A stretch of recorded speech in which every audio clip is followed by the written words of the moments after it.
hand. Raise your hand. Tell them you got a seat empty beside you. Appreciate it. Go to the screen. Inhale. If they be quiet, they can hear you fine.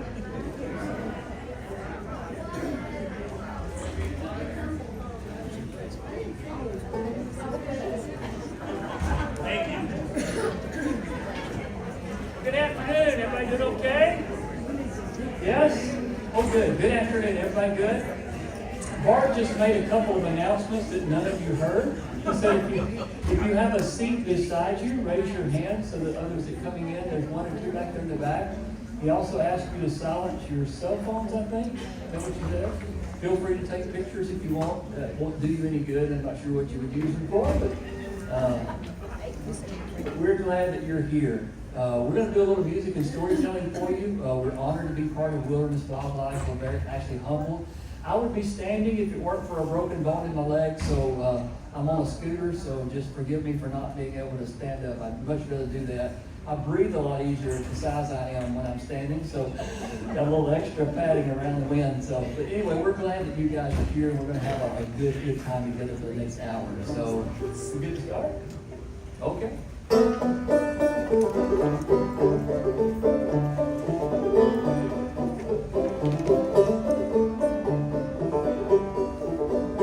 Well, you can't go home if you're going by the mill. The bridge is washed out at the bottom of the hill. Big creeks up and the little creeks level. Plow my corn with a double shovel. Stay all night, stay a little longer. Dance all night, dance a little longer. Pull off your coat, throw it in the corner. Don't see why you can't stay a little longer. Well, I was sitting at the window singing to my love when the spark bucket fell from the window up above. Mule and the grasshopper eating ice cream. The mule got sick and the lady on the green. Stay all night, stay a little longer. Dance all night, dance a little longer. Pull off your coat, throw it in the corner. Don't see why you can't stay a little longer. Well, you ought to see my blue-eyed Sally. She lives way down on Shinbone Alley. Number on the gate and the number on the door. The next house over is the grocery store. Stay all night, stay a little longer. Dance all night, dance a little longer. Pull off your coat, throw it in the corner. Don't see why you can't stay a little longer. Hey, glad y'all are here. We had snow and all kinds of things, so we had to stay all night. I want to do a classic song for you. I had the opportunity many years ago to sit down in Harvey Oakley's living room, and I heard him do a song one time, and I said, Harvey, I would love for you to teach me that song, let me do it. And he said, well, come over to the house sometime, and I'll do that. And he had a whole stack of papers, and one called Cabbage Head Under the Bed, or all kinds of stuff. But if you know Harvey, that was Wiley's son, and they would do a lot of music entertaining over on the streets of Gatlinburg. And I heard this little song. Has a little bit to do with the Hatfield and McCoys, because he mentions about shooting a coy, so I guess he was on the Hatfield side. But apparently he had a wife who made biscuits that were a little difficult to digest at times. It's called Miranda's Biscuits. It goes like this. Well, since 9 o'clock, I was sitting on a rock, shooting everything in sight. I shot a coy and a dozen mountain boys, just killing the short hip to an appetite. He said, pass the biscuits for Randy. I'm just as hungry as sin. Pass the biscuits for Randy. Hand me the soft supplement. Well, then he heard a rifle crack and a bullet hit the shack, and another rolled the dishes on the shake. He grabbed his trusty gun, for the battle had begun, and he knew that he must protect himself. He said, pass the biscuits for Randy. I'm gonna load up my gun, and I'll use your biscuits for bullets. I'll put them varmints on the run. Well, then he poured a ton of black powder in his gun. He crammed those biscuits into place. He took aim, my goodness, what a shame. Bang! The gun exploded in his face. He said, darn your biscuits for Randy. I know that I'm gonna die. Darn your biscuits for Randy. I know they get me by and by.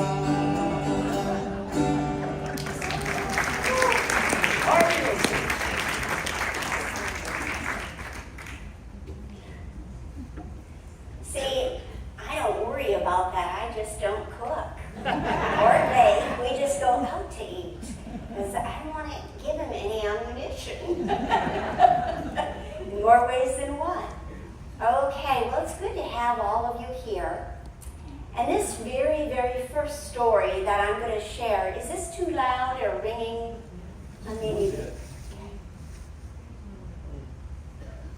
Okay, is that a little better? All right. Well, I want to take you over to the Appalachia area of the national park, to Big Appalachia. Appalachia is a Cherokee word that means standing erect. And it was for all those tall, tall hemlocks and pine trees that would make ridges up on top of the mountain. Well, there were several families in Appalachia. There were the Caldwells, which was the very, very first family to come into that valley. But then another family were known as the Palmers. And out of all the families in Appalachia, the Palmers were the very largest. And George Palmer was the patriarch. And he would have a grandson by the name of Turkey George Palmer. And like all the other Palmers, Turkey George had a whole batch of youngins. He had 6 boys and he had 6 girls that he always had to be out in the woods hunting and providing for. Well, you know, there were 2 other Georges in Big Appalachia. And so to distinguish himself from the others, he was known as Turkey George. Well, Turkey George absolutely loved hunting turkeys. He hunted a lot of other things like bear and possums and squirrels, but out of all the things he could hunt, turkeys were his favorite. And so Turkey George was quite resourceful. What he'd do, he'd dig a turkey pen, and it would be really, really wide, 10 feet across and 10 feet down. And then he would take some brush and branches and he would cover it over that hole, and then he'd put some food or bait in there for the turkey, and on the other side of the pen, he was a very, very good turkey caller. Well, this worked against Turkey George one time. He made and called turkeys so well, he fell in his own pen. And when he got down to the bottom, all 10 feet, wouldn't you know it, that pen had been working, because there were already about 8 other turkeys in that pen, okay?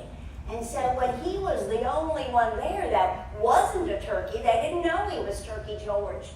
Do you know what? He said, those turkeys, they rised up against me, and they attacked me.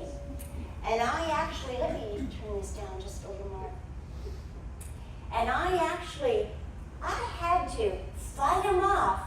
I wrung every one of those turkeys' necks. And then I took all 8 of them and I tied their legs together, and then I slung them over my shoulder, and then I jumped up and out of the pen. Well, the last part's not true. It was a 10-foot hole. But he loved to tell big stories. And so they actually had to get a ladder and help get him out of that pen. But in addition to being called Turkey George and his passion for hunting turkeys, he also was a very, very big bear hunter. He also hunted panthers, what the mountain people back then would have called painters. And that was the most dreaded and feared animal in these Smokies. He also would bark the boomer squirrels, the ones that sort of glide out of the trees with their flaps or folds under their arms. He would bark them out of the trees. Y'all know what I mean by that? Barking them out? He didn't bark like a dog.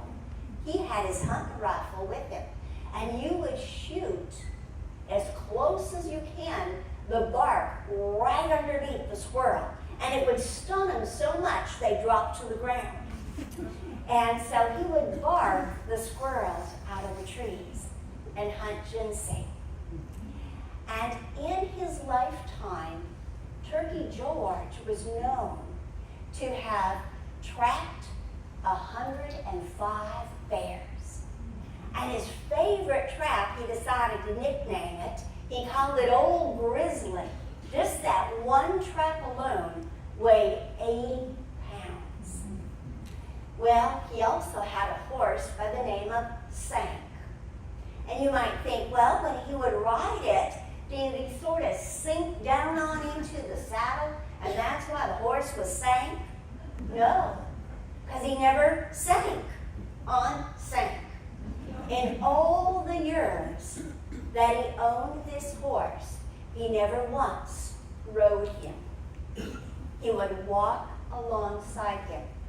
And many, many a time throughout the year, they would walk from Big Cataloochee into Waynesville, which was a round trip 50 miles.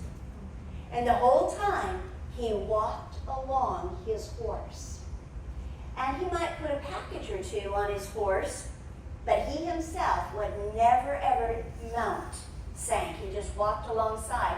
Are you starting to get the idea that Turkey George is sort of a character, does things in his own way and in a different way? He also had made himself a homemade knapsack. So maybe he could have some cathead biscuits or cornbread as they walked along, some feed for Sank. But he didn't like how everybody else he knew wore their knapsacks. Most people put them in the back. So that's not for me. I'm wearing mine in front so I can see when I want something, okay? So he was a little different. But if he was going into Waynesville, that's Haywood County, North Carolina, he had a very, very good friend. And his name was Wid Medford. And they were very, very good hunting buddies. So when they get together for an hour or two and talk about their tales about hunting, well, they naturally start talking about bear hunting and who had hunted the most number of bear. Well, one day, Wid was telling Turkey George all about the day he'll never, ever forget, because there was a great, great big bear coming right at him, and he only had time to draw once and shoot him. And he said, it never dropped dead. That bullet didn't even slow him down. And Turkey George was so excited about this story, he said, well, Wid, what'd you do? What happened next? Did you faint? Well, if he would have slapped him across the face, Wid would not have been as insulted as to have been asked, did you faint? What a thing to ask him. And Turkey George interrupted him right when he was in the middle of his story, and he did not like to ever be interrupted. And so he said, Turkey George, when you're listening to my stories, you have to travel to suit my feet, not yours. And then he also said, faint? Well, only women faint. He said, I fell dead for just a few minutes. And then I got up. But I'm never fainting. That's not for me. Well, you know, he lived a very, very long, full life. And before he died, he thought about all those bears that he had hunted around the Appalachia area.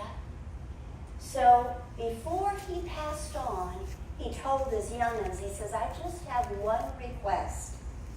I want you to order me a special casket. No wood casket is going to work. I need to have a steel casket. So his children asked him, well, why? Why is that so important to you? He said, well, you know what? I'm just afeard that all those bears, well, they still have a lot of kin in this area. And you might not bury me deep enough. And if I'm not in a steel casket, one of them might just come and want to dig me back up again, just for revenge. So when he died, his family did bury him in a steel casket, hopefully right side up.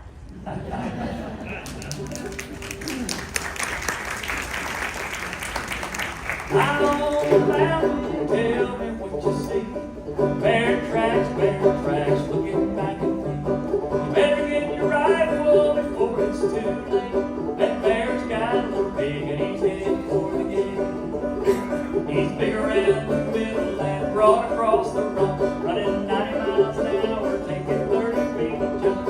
You ain't never been caught, you ain't never been treed. Some folks say he looks a lot like me. I saved up my money and I bought me some bees. Started making honey way up in the trees.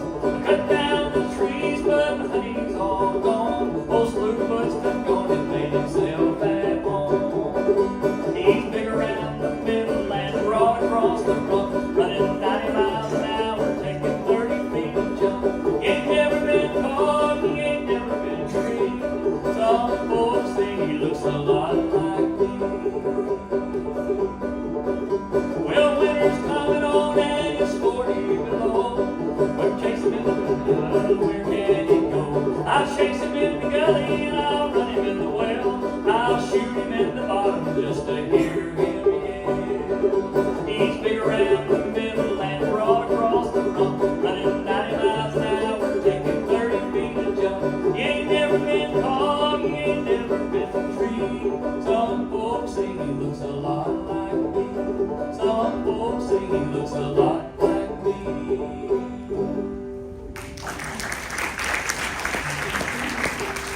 As you talk about Ricky George being a character, this is a song that Stephen Foster wrote about a character named Old Dan Tucker. It has a little bit of an element of nonsense to it, just like this.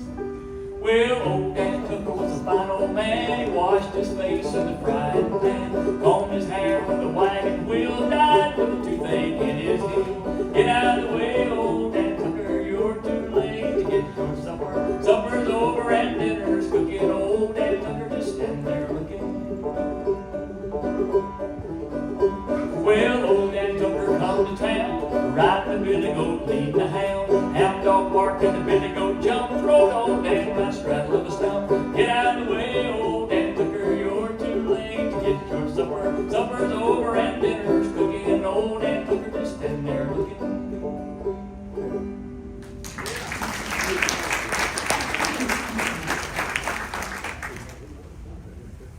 He sings too fast. I know, I'm slow. Anyway, the second story is about an amazing creature, a four-legged creature, not a bear this time, but it's about a horse by the name of Old Maud, an absolutely amazing horse. And this black mare belonged to the Pittman Center Methodist Mission School. And many, many times Doc Thomas would use Old Maud to get him to very, very remote areas and to different homes. And that horse would go pretty much with the doctor day or night, anywhere, no matter how cold it was, no matter how dark it was.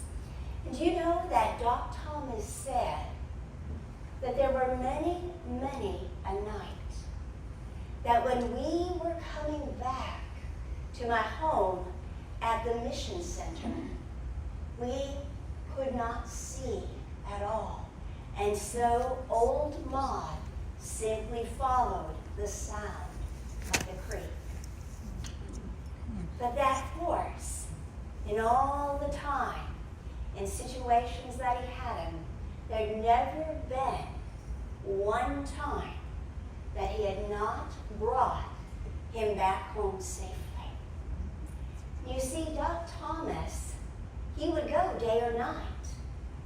And we had CCC camps that he would go out to.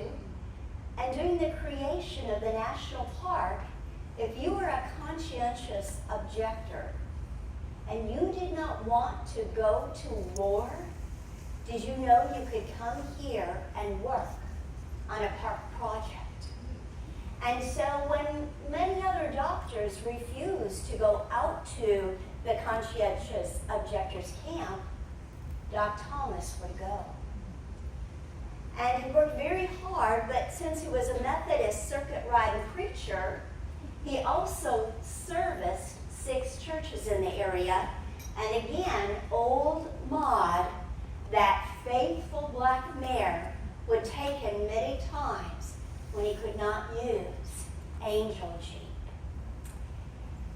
But he never will forget, in his book he says, the one night there was a horrible, horrible blizzard.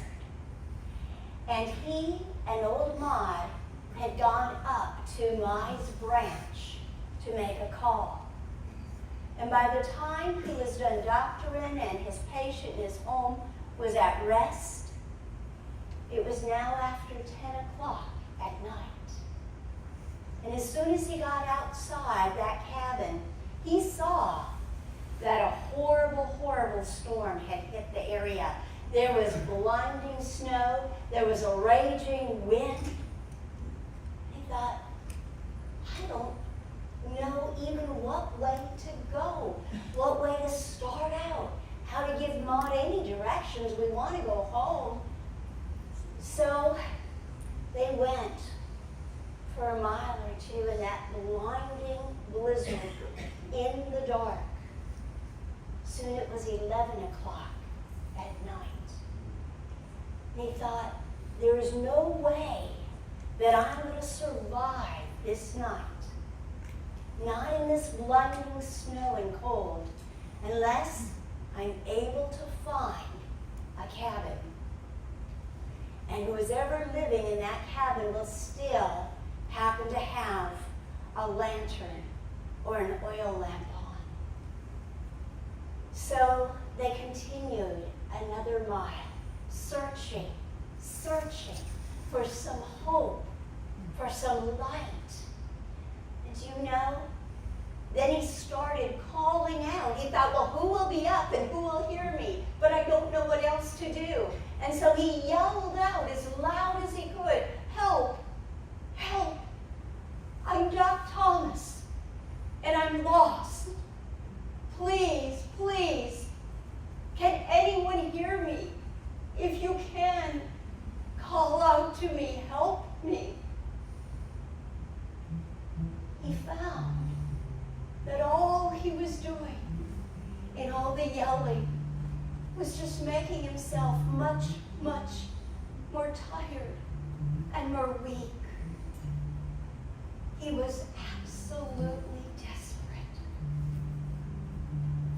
And he knew, as he had done many times before, the only thing standing between life and death for him was the hand of God. So he stopped with the horse and he began to pray in such earnest. He said, Lord God, I put my life in your hands right right now, I ask you, guide me, guide old Maud, so that we can make it safely home. Well, he decided when he was done praying, he would completely release the reins and just hold on. And when they started up again, he wrote, "This time, I let old Maud take the lead." And when she did, she immediately started going to the left. And he thought, well, my directions are completely gone. I won't know which way to go, so I'll just trust old Ma. But then, very, very confidently, she started to go uphill. And that's when his heart sunk. He thought, I can't tell any directions, but I do know one thing, that from Mize Branch and where we were, we've got to go downhill, not uphill. He was so desperate again and heartbroken. He tried, he had a little flashlight, and he tried to put it on, but with all the snow, it did nothing. Mom took a few more steps, and then she stopped. And he tried to nudge her on and get her to keep going. But she would not take one more step. Not one. And Doc Thomas was sort of mad at old Maud, a bit frustrated. He thought, good grief. I don't know where we are now. And as he was flinging his hands around, very upset, he hit a cabin door. And you know what he says? And I think this is so beautiful.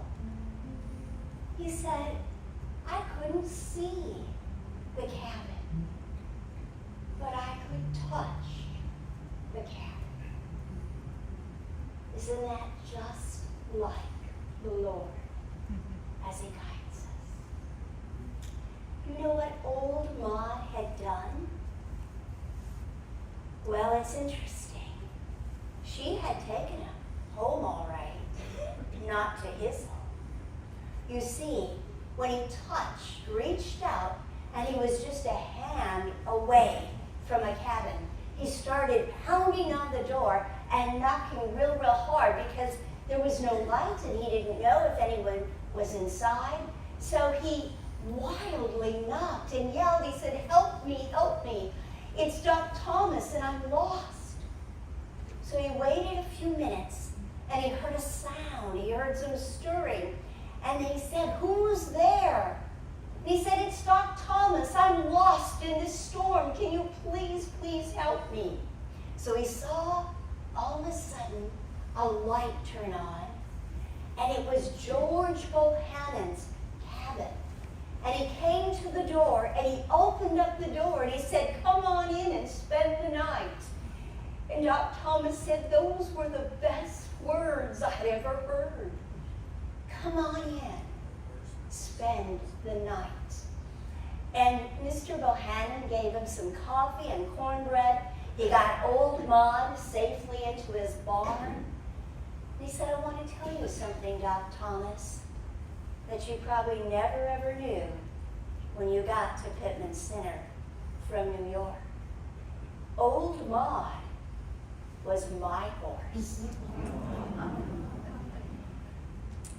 And you see, before I gave her to the mission to be used, she always, always knew the way home. Because she was a very smart horse. You just needed to let her lead the way.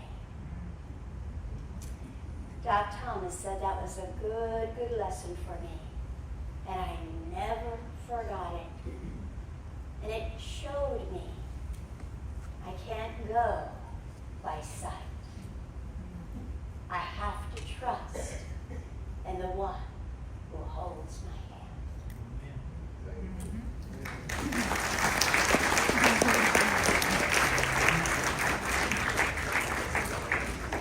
in shady green pastures, so rich and so sweet, God leads his dear children along. Where the water's cool flow bathes the weary one's feet, God leads his dear children along. Some through the water, some through the flood, some through the fire, but all through the blood. Some through great sorrow, but God gives a song in the night season and all the day long. Sometimes on the mountain where the sun shines so bright, God leads his dear children along. Sometimes in the valley in darkest of night, God leads his dear children along. Some through the water, some through the flood, some through the fire, but all through the blood.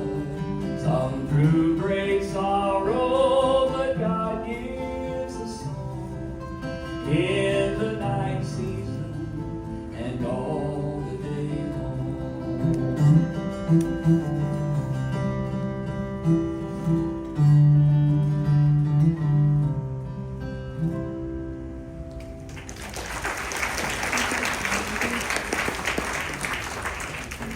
Thank you. Sometimes Kathy picks out songs I'm not real familiar with, and so I want to try this one. You'll remember this one and can help me. That would be good for me and you, all right? This old house once knew my children. This old house once knew my wife. This old house was home and comfort as we fought the storms of life. This old house once rang with laughter. This old house heard many shouts. Now she trembles in the darkness when the lightning walks about. Ain't gonna need this house no longer. Ain't gonna need this house no more. Ain't got time to fix the shingles. Ain't got time to fix the floor. Ain't got time to oil the hinges nor to mend the window pane. Ain't gonna need this house no longer. I'm getting ready to meet the saints. We can all relate to this, I think. This old house is getting shaky. This old house is getting old. This old house lets in the rain, and this old house lets in the cold.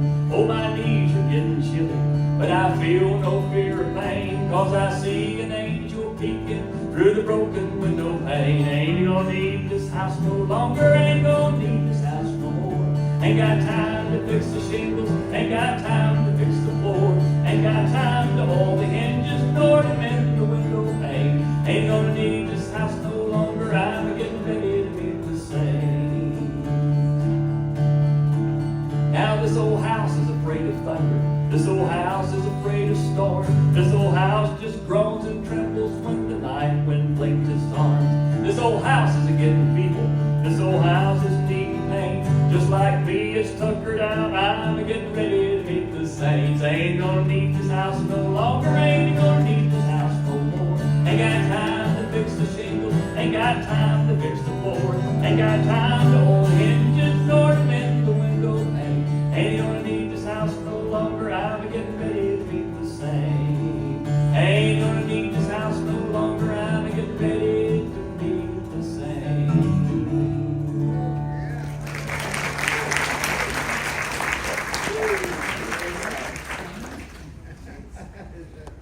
How many want to say amen after that?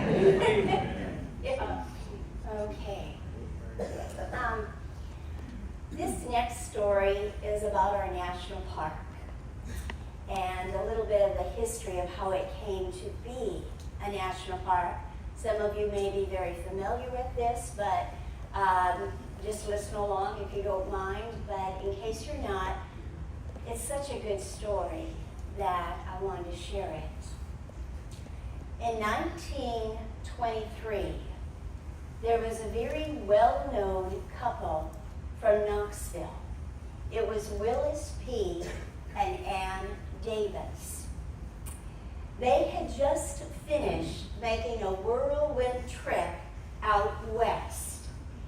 And in the western part of America at this time, there were 18 national parks out west. How many were in the eastern third of America in 1923? 1. Acadia, up in Maine, was our only national park from the Mississippi to the eastern seaboard. And yet, think about it. Where were all the people? Here. Well, when Ann Davis got back home, she said to her husband, you know, our Smoky Mountains are as beautiful and majestic as anything we saw out west. How come the Smokies isn't a park? Couldn't it become a park? Ever had that where your wife asked this very deep question and like you're just sort of, well, answer. Well, she didn't get a very good answer. So the very next year, Ann Davis decides, this is 1924 now, she is going to run for the Tennessee state legislature because she was very, very serious.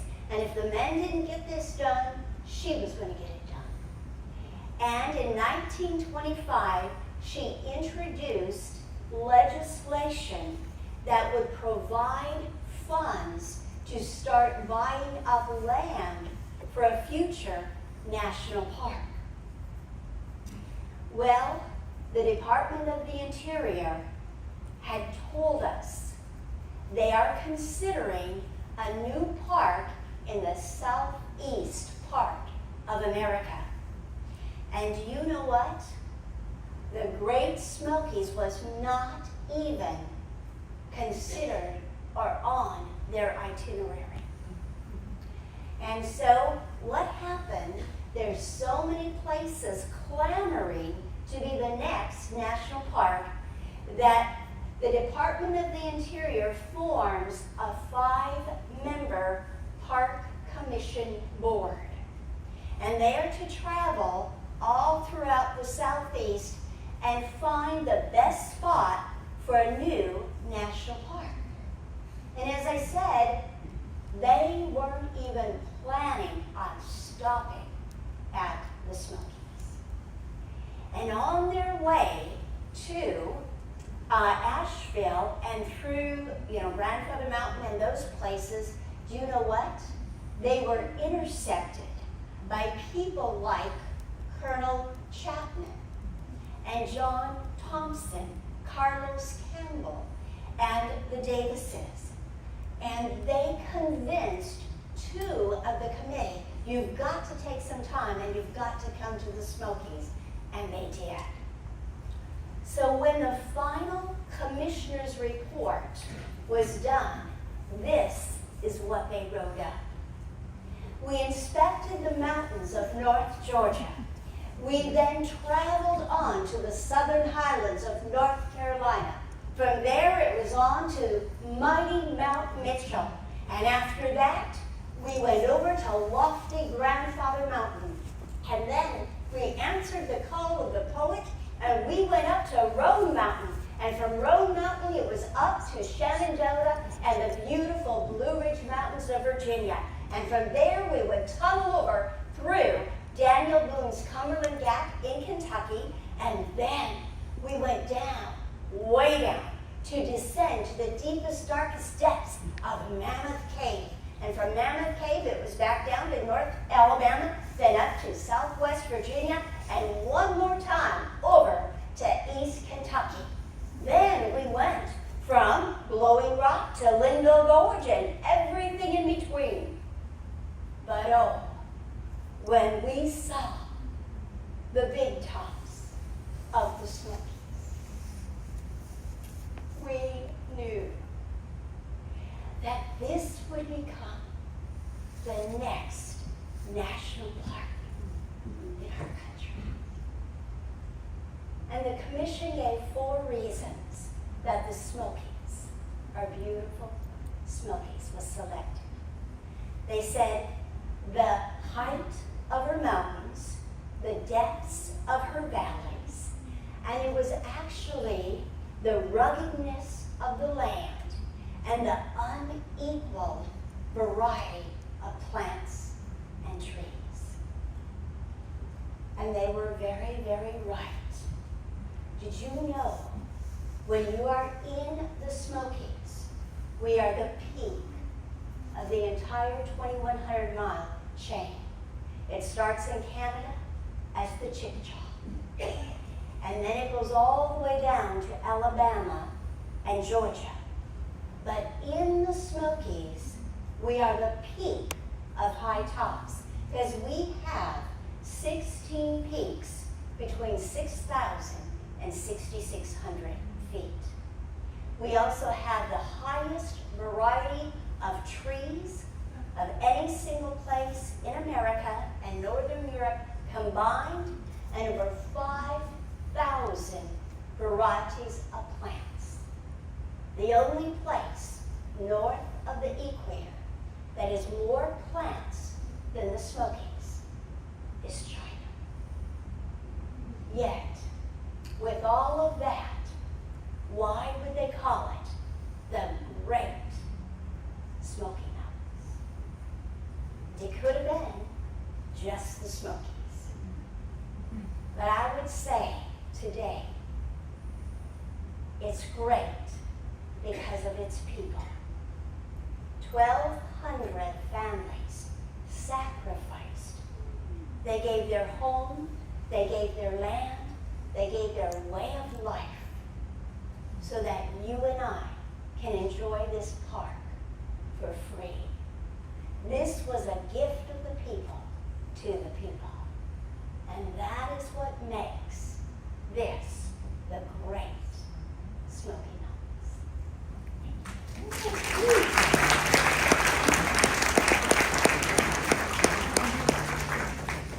These are my mountains, my valleys, these are my rivers, flowing like the song. These are my people, my memories, these are my mountains, this is my home. There's an old church house, an old schoolhouse, an old home place down on Shady Lane. Conversation and playful recreation, friends and neighbors, and you know them all by name. There's time for stopping and making time for family, time for washing a little dirty face, time for helping grandpa in the garden, grandma in the kitchen, saying daily grace.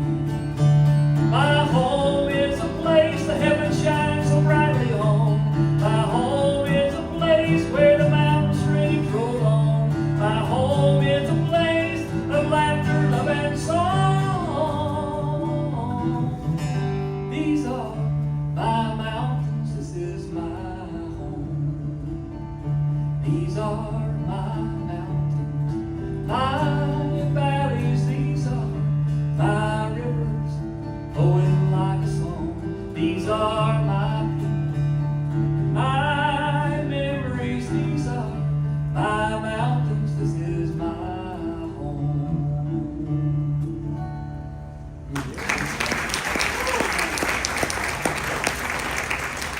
So many of you walked around Gatlinburg back in the 1950s and 60s. You might have heard somebody singing, "Don't let Smoky Mountains smoke it in your eyes." If you do, I'm telling you, you'll want to live there the rest of your life. If Smoky Mountain smoke is in your eyes, if you're looking for a place you will love, Smoky Mountain paradise. You'll want to live in the Smokies forever. If Smoky Mountain smoke is in your eyes, so don't let Smoky Mountain smoke it in your eyes. If you do, I'm telling you, you'll want to live there the rest of your life. If Smoky Mountain smoke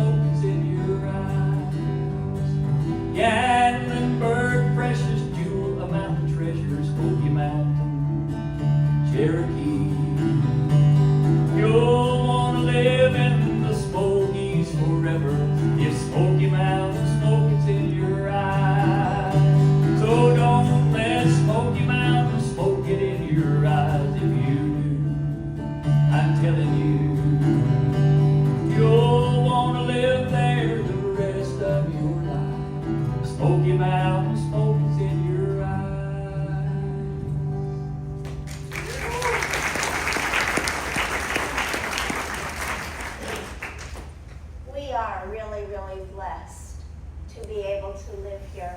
Those of you that are locals, just thank the Lord for having that opportunity. And this last story that I'm going to share is going to be done in segments. And it's called Gracie and the Mountain. And I've done it before, but I wanted to share something about it. The very, very first time I ever did a presentation at Wilderness Wildlife Week was in 2007. And it was on a Sunday morning. And I was told, I believe by either Butch or Lana, that since it is a Sunday morning and a lot of the people, that would be here, this would be in lieu of them actually going to a church service. And so maybe you want to do stories that are faith-based. And so I said, okay, that would be fine. I'd be glad to do that. And so I did the other sessions alone, but then when it came to that Sunday morning one, it was entitled, I Lift Up Mine Eyes, for Psalm 121:1. And I asked Mike, we'd only been married 3 years at that point, if just for that one on a Sunday morning, he would come along and share some hymns or songs in between. And so I had the idea, like, okay, if I sing this song, then would you maybe, or you sing this song, I'll do a story about this. And the idea of matching the songs and the stories came together. And that's the very, very first time that we had performed what we now call Hills and Hollers. But as we go into the story of Gracie, you can still buy her book, Gracie and the Mountain. And Gracie was a very, very remarkable lady. I love you, Lord, for your mercy never fails me. All my days I've been held in your hand. From the moment that I wake up till I lay my head, I will sing of the goodness of God. Can you help me do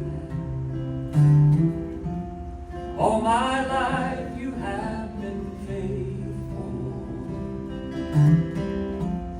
All my life you have been so good. Every breath that I am able, I will sing of the goodness of God.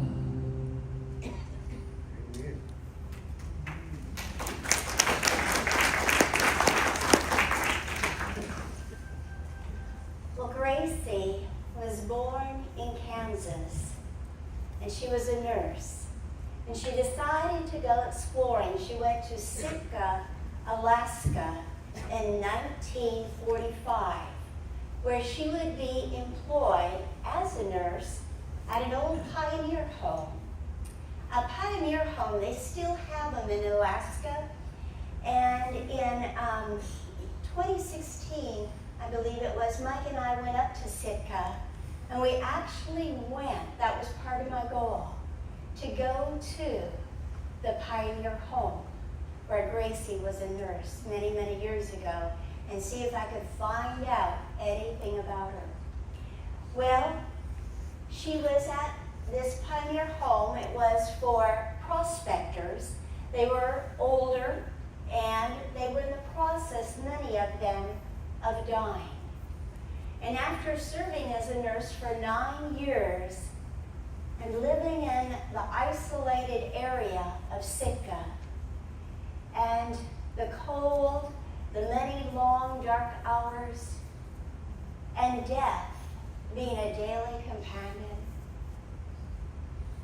she was depressed, very depressed. And so she talked to some of the doctors about that, And they said, Gracie, you're 62 years old. You're not married, never been married, and you have no children. So you could pretty much go anywhere you want, and as a nurse, you probably have employment. Perhaps you need a change for just a few years, and you could always come back. Well, Gracie had 6 brothers and sisters. So she decided she would start with her youngest sister, Ruth, who happened to live in Oak Ridge. And she thought, okay, I'll visit every one of my siblings, and then when I'm done, I'll pick the place I want to stay the best. Do you know she never left East Tennessee? So she stayed with her sister in Oak Ridge for a few months, and she loved it here. She just loved everything about the mountains and the trees and the plants. So she decided it was time to go to work, and so she applied for a nursing job at Blunt Memorial, which she did get. And she thought, rather than working with seniors, maybe I should go back, like I did years ago, to the maternity ward. And so she decided she was going to work with babies, where new life was coming into the world every day. Well, Gracie never ever learned how to drive. And one day, her sister Ruth showed her Mount LeConte. It was the first time she had ever laid eyes on that mountain.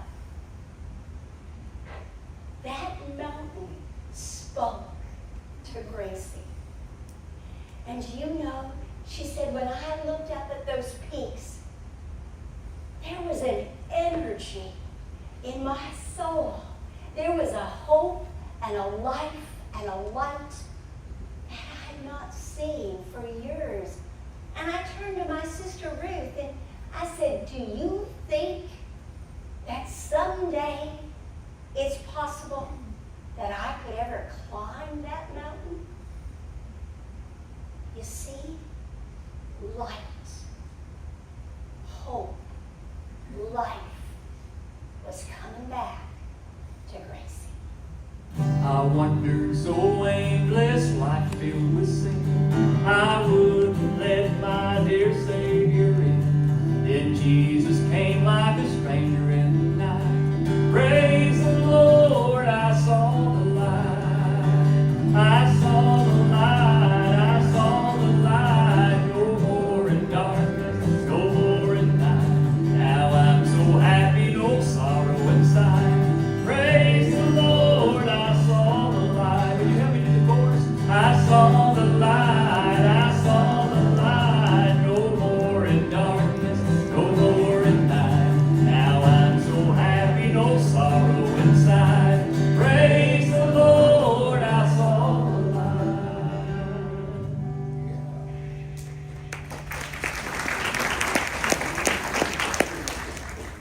Life is easy when you're up on a mountain and you got peace of mind like you've never known.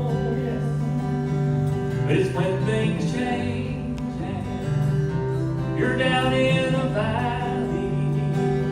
Well, don't lose hope, for you are never alone. For the God on the mountain, He's still God in the valley. When things go wrong, He'll make them right. And the God of the good times is still God in the bad times. The God of the day is still God in the night.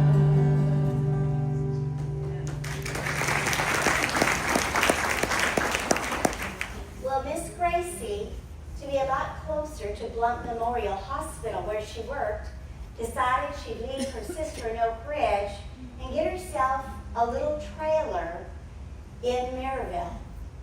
She couldn't afford much, but a little trailer. And she lived very, very simply. She got all of her clothes at Goodwill. And do you know, she said, I have two passions in life, going to church and hiking. Do you know, Gracie, whenever she had a day off, there was no doubt in her mind where she was going to be. She was headed straight for the national park and to hike Mount LeConte. In all, she did it 244 times. Her very, very first hike at 62, her last hike when she was 92. And do you know, because she didn't have a lot of extra spare money, but she had her priorities in order. And so she never did buy a car or learn to drive. You know what she said about that? She said, chances are, if I was driving, I would forget to look at the sunsets. I just won't do it. So what she'd do, coming from Maryville, she would pay for a bus to take her to Sevierville. There was no Ubers back then. And so in Sevierville, she'd hire a taxi to take her out into the national park and then tell him where she'd be at a certain time. You know, Miss Gracie, it's sort of funny because she loved plants. And in this small trailer, she had 92 plants. She wanted to bring the outdoors inside. But one of the things that surprised a lot of people that Miss Gracie, in her lifetime, never ever bothered to buy or own was a TV set. No, wouldn't have one.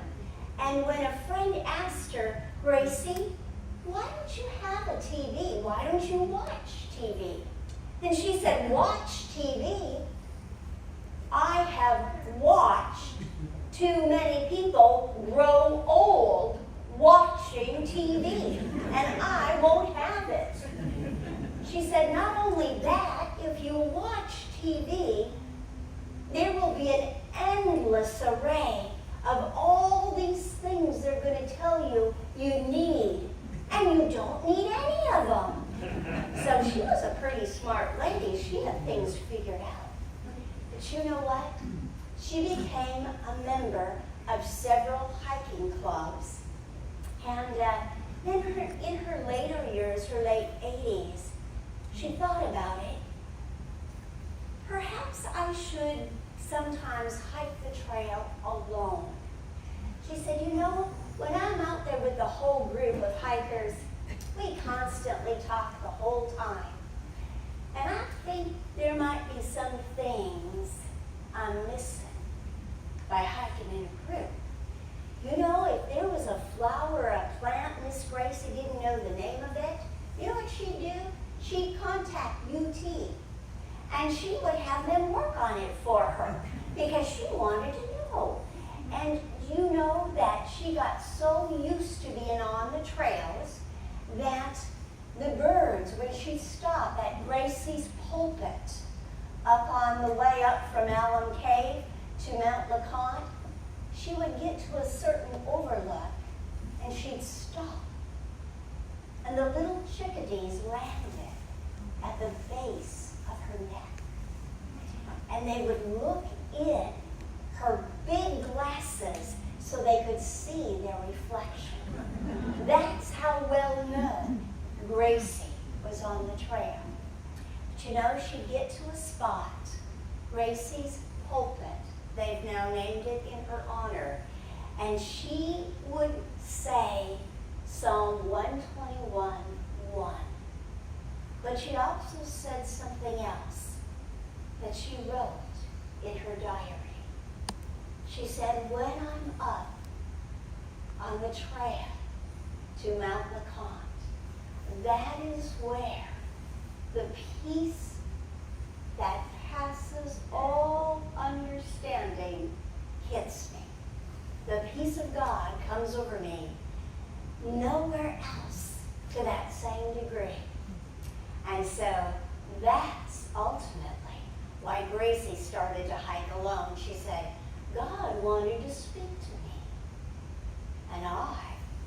wasn't hearing him when I hiked with other people. Would you sing this old hymn with me? When peace like a river attended my way, when sorrows like sea billows roll, whatever my lot, thou hast taught me to say, it is well, it is well with my soul. It is well with my soul. It is well, it is well with my soul. And Lord, haste the day when the faith shall be sight, the clouds be rolled back as a scroll, the trump shall resound, and the Lord shall descend. Even so, it is well with my soul. It is well with my soul, with my soul. It is well, it is well with my soul.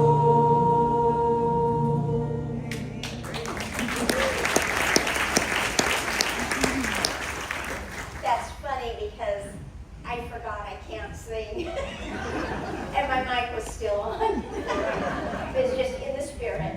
But anyway, this is my last part, and then he'll have a closing song. We'll just be out in a few minutes. Well, Gracie, when she was 70 years old, she was out shooting the rapids on the Colorado River, and she broke her back. So she had to come back to Maryville and have back surgery, and she was in the hospital for 6 weeks. Then she would be in a back brace for 9 months. Did being in a back brace keep her from hiking to the top of Mount Pecan? No, absolutely not. She went to the top with her brace on. Well, then a few years later, she had a very, very bad stroke. And she actually had to learn how to walk again by taking tiny, tiny baby steps. And so with God's help, as she said, I will first walk across my living room. And then I'll go from the living room all the way, the living room and the kitchen. And then I'll do the bedroom, the living room, and the kitchen. And a couple months later, she was from one end of a trailer to the other. And she had actually planted flowers in her little yard that would be just like the flowers blooming up at the top of Mount LeConte in the springtime. And she said, I'm going to keep walking. I'm going to keep walking, because by next spring, I'm going to see those flowers at the top of the mountain. She put it this way when she was interviewed by Charles Kuralt on Exploring America. She said, when I'm on the top of the mountain is when I'm closest to God. And she wanted to get back there. But she said also when things were at the darkest, God gave me the strength to walk. Her last hike was when she was 92. She died 20 days short of being 100. And unbeknown to her, her family had made arrangements with the National Park for her 100th birthday to help her down to the top of the mountain. But you know what?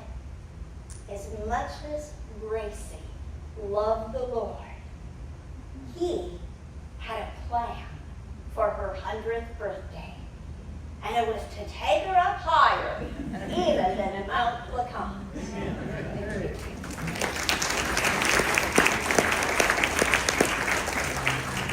Oh, rest high on that mountain, son, your work on earth is done. Go to heaven shouting, love for the Father and the Son. Go to heaven shouting, love for the Father and the Son. Thank you guys. God bless you.